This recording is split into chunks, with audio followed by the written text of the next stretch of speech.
Hey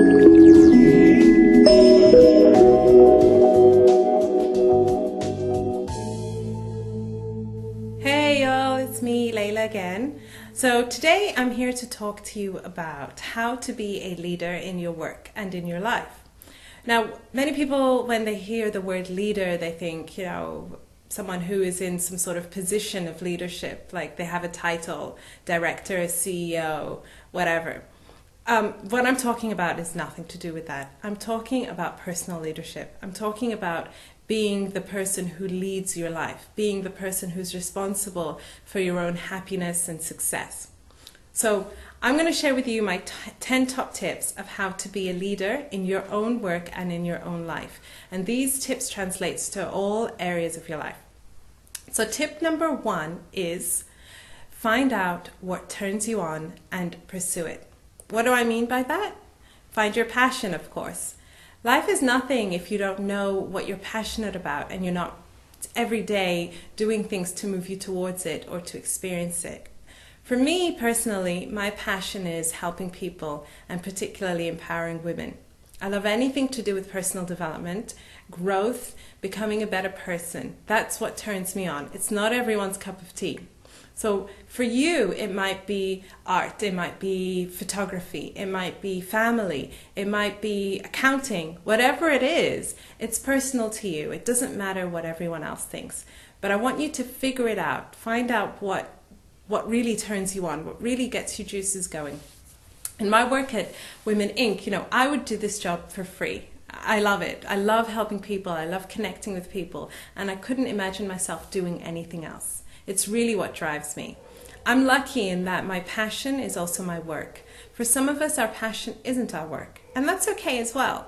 All you have to do is to make sure that you are incorporating your passion into your daily life all the time so that you always feel juiced about life.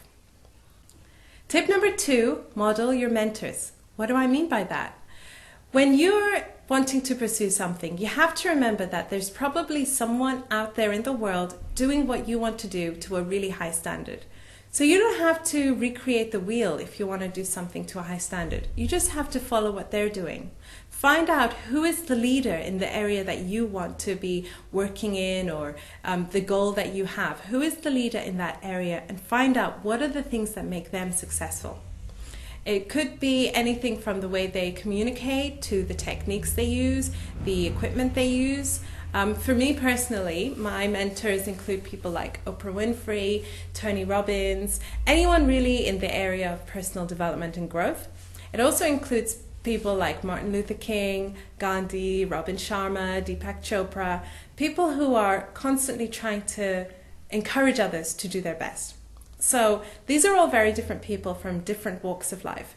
But I find the things that are common for all of them are, they have set goals for themselves, they have a lot of integrity, they live according to their values, they do what is true for them, and they push themselves harder than anyone else would push them.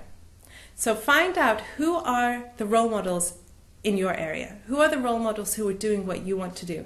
And what is it that they're doing that makes them so successful at that? When you find out those things, just copy them. Just do it exactly as they're doing it. Do it in your style, and you will be successful in that. Tip number 3, always plan your success. Success and happiness and peace and joy, these are not things that are just going to suddenly pop up one day and happen by accident. Success happens because it's planned, because people are constantly moving forward, taking steps every day to move forward towards their goal so that they become successful in it. So if you are someone who, for example, wants to start a business, or you want to study a new course, you want to transition to a new career, you want to transform your health, whatever it is, you always have to have a plan for moving forward with it. Okay? So plan your success, set yourself goals which are inspiring to you, which are motivating for you, and move forward in it. The best thing for having a plan and making sure that you actually do follow in it is make sure you have an accountability partner as well. Someone who is going to make sure that you do stick to the plan, that you do move forward on it, especially on those days where you're probably feeling demotivated or you've kind of lost some of the energy, you need someone who you can turn to, a close friend, colleague that you really trust, a family member, or a coach. A life coach or a health coach is really, really helpful for that. Someone who you can say, kick me up the butt when I'm not moving forward in what I'm supposed to be doing. Tip number 4, action, action, action. Success is not going to happen if you're not every day taking action towards it. As a mompreneur, I always describe myself as a mompreneur because I feel like I have 2 babies. I have my 2-year-old daughter, but I also have my business, which is also my baby.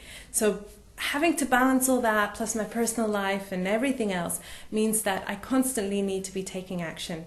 People describe me as being, the busiest person they know. And that's what it takes. That's what it takes to be able to actually experience all the success that you want, is to be constantly taking action. Not just sitting, planning, thinking about how you're going to do it, but actually just doing it. Tip number 5, self-motivation. As a person who wants to be a leader in your work and in your life, you've got to be able to motivate yourself in times when you're feeling demotivated. You're not always going to have that energy to constantly be moving forward. There's going to be times when you feel low, when you feel sick, when you feel, I wish I could just blow this off today. And that's okay, but you don't want to get stuck there. You want to be able to keep moving yourself forward, okay? Whether in your work life, whether in your personal life, you've always got to find ways to self-motivate. A lot of people say, well, I want to do all these great things, I have all these ideas, but I just procrastinate a lot. And I think for a lot of people, they hide behind this word procrastination. So it's sort of a blanket excuse for, I can't do it because I'm stuck in this thing called procrastination. And I say that's just, it's just an excuse. You need to find ways to self-motivate yourself. Everyone has their own different ways for self-motivation. For me personally, when I feel stuck or when I feel I'm not moving forward in something, exercise is what helps me a lot. I find that running or yoga just helps me to kind of get outside of my head where I'm thinking about things too much, and get outside of feeling bored of what I'm doing and just do something different. Just get outside the house and get some fresh air and run for a bit or go to a yoga class, and I usually feel much better afterwards. So find your way of self-motivation and make sure that it's a healthy way of self-motivation, okay, so that it will keep you moving forward. Tip number 6, self-care. It's really important that you take care of yourself. I am a person I would describe as being a high achiever. I have a lot of goals, I have a lot of things that I want to achieve, but in times when I neglect myself, when I don't take care of myself properly, what happens is I get run down, I get sick, I start feeling like, why am I doing this? I'm not feeling juiced about it anymore. And so self-care is really, really important. What does self-care actually mean? It just means that you are taking time on a regular basis to actually take care of things like your health, your emotions, your relationships, exercise, as I mentioned in the last point. These things are what make us feel whole. So if I'm constantly just focused on, business, work, then that means I'm neglecting other things like making sure I'm eating healthy meals, making sure I'm exercising, making sure that I'm spending enough time with the people that I love. So when I, get into that place of imbalance, of course, the whole thing is going to come toppling down. So you have to make sure that you're constantly making time every day, if you can, for self-care. It doesn't mean that you have to take out huge chunks of time out of the things you're doing. It just means that every now and then you schedule in something that is taking care of yourself. Tip number 7, nurture meaningful relationships.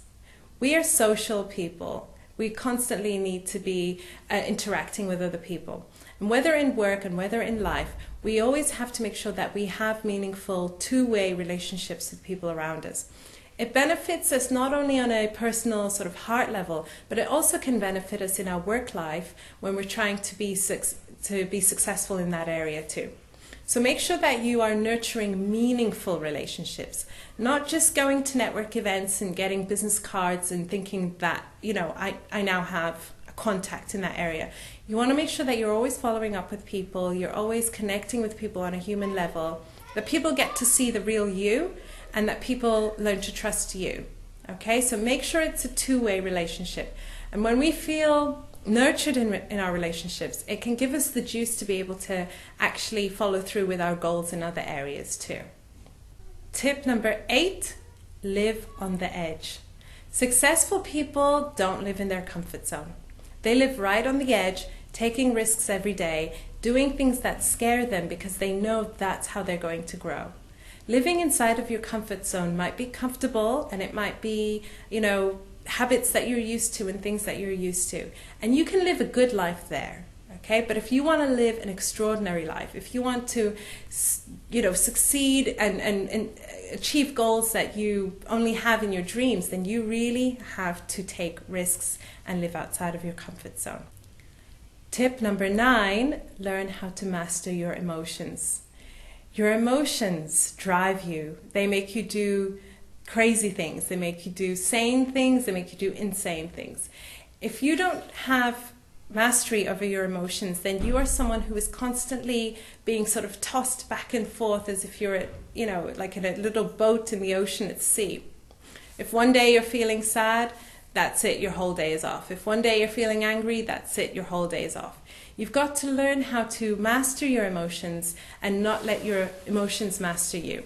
So we'll actually be running a course next year on mastering emotions and learning about emotional intelligence.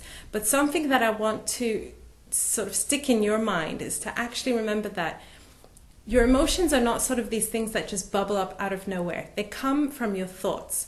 So if you can monitor your thoughts and you can watch what are my thoughts doing today, you can then track how they're actually triggering your emotions and control them from that way instead. And tip number 10, always give back. When we're trying to be successful, it's all about me, me, me. How can I do this? How can I do that? And sometimes we can forget about actually giving back. When we talk about giving back, I'm not just talking about, giving to charity. I'm talking about being a role model for others, mentoring others, showing others how to do what you're doing, sharing with others the things that can help to make them successful as well. It's much easier to be successful if we're working collaboratively with people than if we feel that everyone around us is our competition. So always give back, always have an open hand and be generous with your money, with your tips, with showing people the way, so that will always come back to you. So those are my 10 tips for how to be a leader in your work and in your personal life. I hope they've been helpful for you. In the meantime, make sure to check out our website, www.womenincaqatar.com. You can subscribe for our newsletter there, and if you're interested in any of our life coaching or health coaching services or our workshops or courses, please just contact us anytime. We'll get back to you straight away. Thanks and take care.